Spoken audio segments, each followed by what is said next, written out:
እጁን ወደ በቃ እኔ በጣም ብዙ ወንጀል ፈጽሜያለሁ ጌታዬ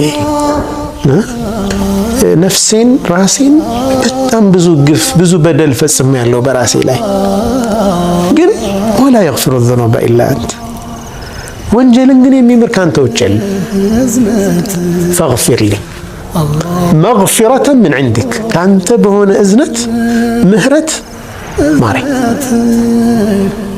فاغفر لي مغفرة من عندك وارحمني እዘንልኝ ደግሞ ምረህኝም እዝነትህን እፈልጋለሁ اللهم إني ظلمت نفسي ظلما كثيرا በዚህ ረመዳን አላህ Subhanahu Wa Ta'ala ጭንቀታችን እንዲያስወግድልን ኸይሩን ነገር እንዲገጥመን የምንፈልግ ሰዎች ካለን ዋነኛና በመጀመሪያ ደረጃ ልናደርገው የሚገባ ነገር ወደሱ መመለስ ነው። አላህ Subhanahu Wa Ta'ala ይቅርታ ጠይቀ ነው ወደሱ መመለስ ይተበቅብናል። ከወንጀላችን ይህንን ረመዳን መቀበል አይተበቅብንም። አላህ Subhanahu Wa Ta'ala ወንጀል ሰርተናል ይቅር በለን ብለን ወደሱ መመለስ አለብን። ወንጀል የማይሰራ የለም ግን አላህ Subhanahu Wa Ta'ala ወደሱ የሚመለሱትን ሰዎች ይወዳል። ስለዚህ አላህ Subhanahu Wa Ta'ala የጠየቅነውን እንዲሰጠን የምንፈልግ ከሆነ ጭንቀታችንን እንዲያስወግድልን የምንፈልግ ከሆነ በመጀመሪያ ወንጀላችንን ይቅር እንዲለን መጠየቅ ይተበቅብናል። እያንዳንዷን ወንጀል ደግሞ የሚያስተካ ያን ወንጀል የሚያካክስ መልካም ስራ ላይ በቃ መውደቃችን አይቀርም ሰዎች ስለሆነ ማቶነጁል ቢሆን ኑሮ እናንተን አስወግዱ ሌላ አላህ ሌላ ያመጣ ነበር።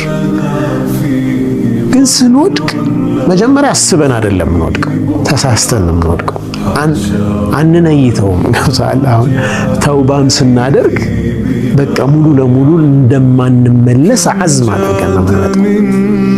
ሰዎች በዚህኛው ወንጀል ባንወድቅ በሌላኛው ደግሞ እንሳሳታለን። ምላሳችን ባይስት ጆሮአችን ይስታል። ቀልባችን የሚያስባቸው ብዙ የሰው ልጅ በጣም አጅብ ፍጡር ነው። በነገራችን ላይ ሰሞኑን አንድ ጽሁፎች ዲስከስ እያደረግን ነበር ወንድሞች ጋርና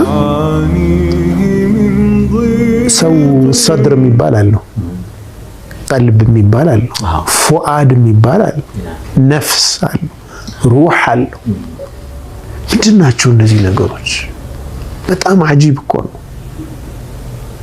የውስጥ ያለው ፉአድ አለ፣ ከዛ ቀልብ አለ፣ ከዛ ይሄ ደግሞ ሰድር የሚባለው አለ። ሰድር ላይ ያለ ያልታከመ ነገር ወንጀል ሐሳብ ወደ ቀልብ እየሰረጸ ይሄዳል። ሰድር ላይ እንዴት አድርገን ነው የምናክመው? እንደው በቃ ይሄ በጣም ተአምራዊ የሆነ ፍጡር ነው የሰው ልጅ ማለት። ቀልባችንን እየተከታተል ተርቢያ ካልሰጠናት ወደ ወንጀል ስታዘነብል እየመለስናት እየቀጣናት ከሰለፎች እኮ ራሳቸውን የሚቀጡ አሉ። አንዲት ወንጀል ከሰራሽ ነፍሴ ይህን ያክል ጾም አስከትልብሻለሁ፣ ጾሙ ትዝ ሲላት ትተዋዋለች። ገብቷል። በዒባዳ ራሳቸውን እንዴት አድርገው እንደሚገሩ ከሞት መዘናጋት ሲሰማቸው ከቀብር ሐሳብ እየራቁ ሲመጡ ቀልባቸው ድርቅ ያለባቸው ሲመስላቸው ጓዳቸው ላይ የቆፈሩት ቀብር ውስጥ ገብተው ለህድ ውስጥ ይገባሉ። ከዛ ይሄው ነፍሴ ይሄው ቤትሽ የመጨረሻ ማረፊያሽ ነው፣ ዝግጁ ነሽ ወይ ለዚህ? አልቅሰው የመጨረሻ እድል ተሰጥቶሻል ውጪ ብለው ለራስ ይሄ ሰልፍ ትሬኒንግ ራሳቸውን እንዴት አድርገው እንደሚገዙት ማለት ነው። እንደዛ ያደረግን ራሳችንን እያጸዳን ከዚህ ኮተት ከዚህ ቆሻሻ ከወንጀል ቆሻሻ እያጠራን ራሳችንን ቀሪውን ደግሞ የአላህን ጉፍራን እየለመን አጠርተን ስለማንዘልቀው እንደው የኛ የሰው ልጅ ነገር እንደ ሽንፍላ ነው የሚባለው። በቃ አይጠራም። ወደሱ ተዋድቀ ስብር ማለትህ ብቻ ነው የሚያጸዳው። ሌላው ደግሞ በዚህ ረመዳን ማስተካከል ያለብን ነገር ወንጀልን ከመስራት ወጥተን ጥሩ ነገሮችን መስራት ራሳችንን ልናለማመደው ይገባናል። ኸይር ስራ መስራት ማብዛት ይጠበቅብናል። ረመዳን ነው። አላህ Subhanahu Wa Ta'ala ኸይር ስራዎችን በእጥፍ አባዝቶ የሚቀበልበት ወር ነው።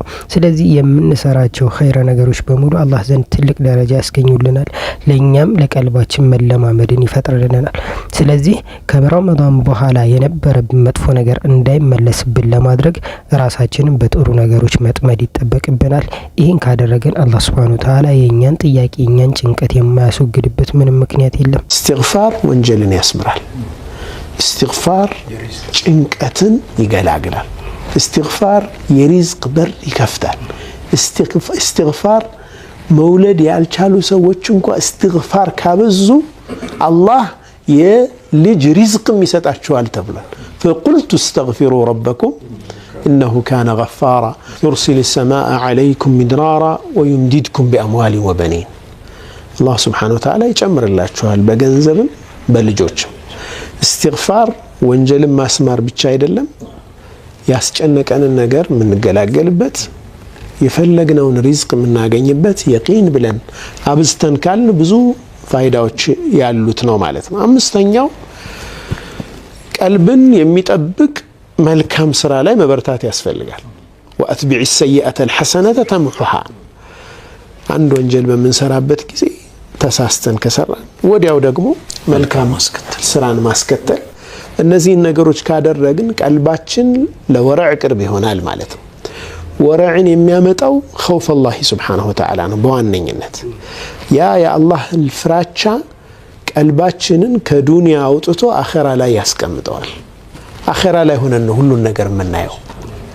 የምንሰራውን ስራ ሚዛናችን ከአኺራ አንፃር ነው የምናየው። የአኺራ ሰዎች ማለት እኮ ይሄ ነው። ዱንያ ላይ የተቀመጡ ግን ሚዛናቸው በሙሉ አኺራ ነው። አኺራን ረስተው ያውቁ። ሰሃቦችም ረዲየላሁ ዐንሁም አጅመዒን ልዩ ያደረጋቸው ያኮ ነው። ዱንያ ላይ እየኖሩ ግን የአኺራ ሰዎች ናቸው። ከአኺራ አንፃር ነው ሁሉን ነገር የሚያዩት። ይህ ነገር አላሁ ሱብሓነሁ ወተዓላ ነገ ይመነዳኛል ወይስ ይቀጣኛል በዚህ ስራዬ? እዚህ እያንዳንዷን ነገር በዛ አይን የማየት እድል ይሰጣል። خوف الله سبحانه وتعالى ልብ ውስጥ ከሰፈረ ወራዕ ይመጣል። ወራዕ ሲመጣ ከአላህ ሁዱዶች ولا تقربوا ያንን ነገር መሸሸት ይመጣል። የአላህ ሐድ ላይ የአላህ ድንበር ላይ አላህ ክልክል ያደረገው ነገር ላይ ቆመን አይደለም የምንገኘው። ከዛ በጣም እንርቃለን ወራዕ ያን ስለሚሰራ ከራቅንም በኋላ እንዳንወርድም ወራዕ ይጠብቀናል ማለት ነው። ኢንሻአላህ አላህ Subhanahu Wa Ta'ala ይወፍቀን። ከባድ ነው ግን ከጣርን ከለፋን والذين جاهدوا فينا لنهدينهم سبلنا وإن الله لمع المحسنين በእኛ መንገድ ላይ የታገሉ ሰዎችን የለፉ ሰዎችን መንገዳችን መራቸዋለን ብሏል አላህ። እያወቅነው የተረዳነው በሄድን ቁጥር የለፋን በሄድን ቁጥር አላህ Subhanahu Wa Ta'ala ከዛ ደረጃ ያደርሰናል ኢንሻአላህ። አላህ ይጠብቀን፣ አላህ ይምራን። እኛ ሜዳው በጣም ነገሮች የተበላሹበት ይመስላልና ድንገት ጠልቀን ልንገባበት እንችላለን፣ ዳርም ላይ ልንቆም እንችላለን። እንደው አላህ ይጠብቀን ማለት የተሻለ ይሆናል። ሌላው ደግሞ በረመዳን ትልቁ ማድረግ የሚጠበቅብን ነገር ወደ አላህ መመለስ ነው። ኢስቲግፋር ማብዛት አለብን። ኢስቲግፋር በጣም ብዙ ነገሮችን ያስወግድልናል፣ ከጭንቀታችን ያላቀናል። ሌላ በጣም ብዙ ነገሮችንም ያስወግድልናል። ረመዳን ሲመጣ ደግሞ አላህ Subhanahu Wa Ta'ala በጥሩ መንፈስ በንጹህ ልብ ሆነን መገናኘት አለብን። ስለዚህ ወደ አላህ Subhanahu Wa Ta'ala ኢስቲግፋር ማብዛት ይጠበቅብናል። ከወንጀላችን ተላቀን በንጹህ ልብ ከአላህ ጋር መገናኘት ይጠበቅብናል። ሲኖርህ በጣም አትኩራ። ባለፈ ነገር አትቆጭ። ባለፈህ ነገር አትቆጭ፣ አትዘን። በዚህ መካከል ሆነህ ለመኖር ምን ያስፈልጋል? ባለህ ነገር አመስግን። ለኢን ሸከርቱም ለአዚደነኩም። ሹክር የሚባለው ነገር እዚህ ይመጣል። ሹክሩ ምንድነው? በምላስህም አላህን ታመሰግናለህ። ያንን አስታውሳችሁ በጸጋዬ በችሮታዬ በበላኢም አስታውሳችኋል አላህ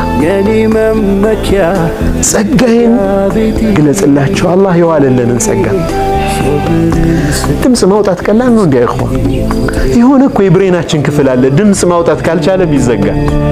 በቃ አትችልም። መናገር ቀላል አይደለም። ፊደሎችን መገጣጠምና ማውራት ቀላል አይደለም። እናንተን ማየት ለኔ ቀላል አይደለም። አፍያ ሆኜ እንዲህ ተቀምጬ መናገር ስንቶች አሉ በካንሰር የተሰቃዩ ያሉት። ذكرهم بآلائي ونعمائي ذكرهم بنعمائي وعلائي وبلائي በላኢ ደግሞ ሲመጣ ምን ይሆናል? በላውን ሲያስታውሰው አላህ አንድን ሰው በላን ስታስታውስ አላህ ጥፋት ባጠፉ ሰዎች ላይ ቅጣቱ ምን እንደነበር እኔ ሁሉ አጥፍቼ እኮ ዝም ብሎኛል ትላለህ። ትወደዋለህ እኮ አምሮሃል እኮ ዝም ጊዜ እየሰጠህ ነው ማለት ነው። አልወዱድ በጣም ጥልቅ የሆነ የአላህን ፍቅር አላህ ለኛ ያለውን ፍቅር የምናውቅበት እኛም ደግሞ አላህን እንድንወደው የሚያደርግ የአላህ ስም። ሌላው ደግሞ አላህን ሱብሓነሁ ወተዓላ ማመስገን ይጠበቅብናል። አላህ ሱብሓነሁ ወተዓላ ለዚህ ደረጃ ስላበቃን ስንት ሰዎች አሉ ጓደኞቻችን ወይ አባቶቻችን ወይ የሆኑ የምናውቃቸው ሰዎች አላህ ለዚህ ረመዳን ያልወፈቃቸው አላህ ያላደረሳቸው ሰዎች ይኖራሉ። እኛን ግን መርጦን እዚህ ረመዳን አድርሶናል። እንድንጾም ወደሱ እንድንመለስ ኢስቲግፋር እንድናደርግ ለዚህ ደረጃ አብልጦ አድርሶናል። ስለዚህ ለአላህ ሱብሓነሁ ወተዓላ ምስጋና ይገባዋል። አይን ሰጥቶናል፣ ጆሮ ሰጥቶናል፣ ብዙ ጸጋዎችን በእኛ ላይ አድርጓል። ስለዚህ ለዚህ ጌታ በትክክል መመስገን ይገባዋልና ማመስገን ይጠበቅብናል። ዱንያ አጭር መሆኗን፣ አላቂ መሆኗን፣ ጠፊ መሆኗን ሁሌ ለራስ መንገርና በማንኛውም ሰዓት አላህ ፊት ልንቆም እንደምንችል መረዳትና መገንዘብ መቻል ነው። ይህ እጃችን ላይ ያለን እድል ቶሎ ቶሎ እንድንጠቀም ያደርገናል። ፋይላችንን ቶሎ እንድናደራጅ ያደርጋል። ወደ አላህ ልንቀርብ አይደለም፣ ቶሎ ስራዎቻችን እንድንጨርስ ለነገ ማለት እንድንተው። ምክንያቱም ነገ የኛ አይደለም፣ ያለፈውም አልፏል። ቂያማ ብቻ ነው የምንገናኘው። ዛሬ አሁን ነው ያለችን። እቺን ጊዜ በደንብ አግባቡ እንድንጠቀም ከሚያደርጉን ነገሮች አንዱ ምኞታችንን ማሳጠር ነው። በቃ የዱንያን አጭርነት መገንዘብ መቻል፣ ለራስ ማንገር፣ የአኺራን ቅርብነትና ዘላለማዊነት መረዳት መቻል። ዱንያ ጠፊ ነች፣ ኃላፊ ነች። በማንኛውም ጊዜ ልትቋረጥ ትችላለች። ሞት መጥቶ ቀጠሯችንን ስለማናቀው በማንኛውም ጊዜ ሞት ሊደርስ ይችላል እኛ ጋር። ምንድነው ያለፉ ህዝቦችን እኮ አየናቸው አይደለም? የሄዱት አልተመለሱም። ማንም እየተረፈም አይደለም፣ በየጊዜው እየሸኘን ነውና ነገ ምን ነኝ በቃ የኔ ተራ ወረፋ እየጠበቅን ነው ያለነው። ሰው እድሜው እየረዘመ ወይም ደግሞ ትልቅ ሰው የሆነ ሲሄድ በጣም ረጅም እድሜ ያለው እንላለን፣ ግን እኮ እድሜው አጭር እየሆነ ነው የሚሄደው። እየቀነሰ ቀሪ ጊዜው ወደ ቀብር እየተጠጋ ስለሚሄድ የዱንያን ቅርበት በምን ይመስሏታል? ልክ ፀሐይ ልትጠልቅ ተራራ ላይ ሆና እንደምታያት አድርጋ አስበው። ዱንያ ይችነች በቃ መጥለቁ አይቀርም። አላህ ሱብሓነሁ ወተዓላ በሰማነው የምንጠቀም ሰዎች ያድርገን። ይሄ ቪዲዮ ከተመቻችሁ ላይክ እንዲሁም ሼር በማድረግ የአጅሩ ተካፋይ መሆን ትችላላችሁ። ለቻናላችን አዲስ የሆናችሁ ሰዎች ካላችሁ ደግሞ ሰብስክራይብ በማድረግ ቤተሰብ መሆን ትችላላችሁ። ሁልጊዜ ቪዲዮ ስንለቅ ደግሞ ፊት ለፊት እንዲመጣላችሁ የምትፈልጉ ከሆነ የደውል ምልክቷን መጫናችሁን እንዳትረሱ። የቴሌግራም ቻናል ሊንካችን ዲስክሪፕሽን ላይ እንዲሁም ስክሪኑ ላይ የምትመለከቱት ነው። ገብታችሁ ፎሎ ማድረጋችሁን አትርሱ።